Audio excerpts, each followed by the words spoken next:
Уайымдама. Барлық жан егесі өлім дәмін татады. Мен де, сен де, ол да. Денем не болады деп еш уайымдама. Мұсылман баласы болса арулап, лайықты ісін жасайды.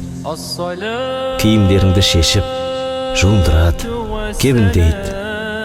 Үйіңнен шығарып, дайындалған шұңқырға апарады. Жаназаңа көп адамдар келеді. Тіпті біразы сен үшін жұмыстарын кейінге қалдырады. Заттарыңның барлығы иесіз қалады. Ұялы телефоның, кілттерің, киімдерің, аяқ киімің, сөмкең, тағы басқалар.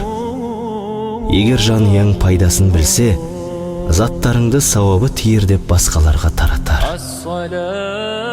Бір нәрсеге көз жеткіз. Дүние тіршілігі сен үшін қайғырмайды, тоқтап қалмайды. Жер айнала береді, күн шығып батуын тоқтатпайды.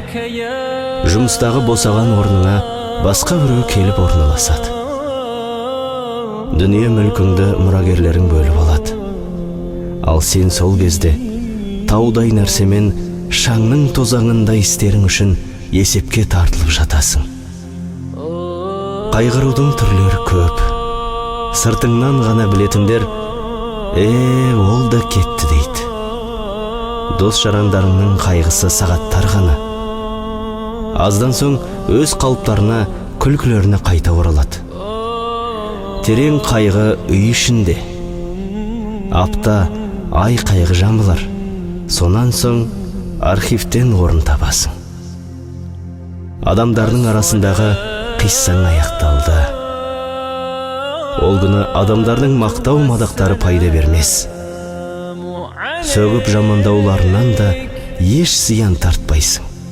Арғы дүниедегі өмірің басталды. Оған не дайындадың? Сапарың ұзақ, машақат сен ойлағаннан да ауыр. Жол азығыңды қамдадың ба?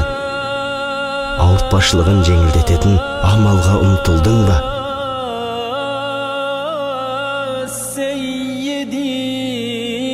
Әлі де кеш емес. Алайда байқа.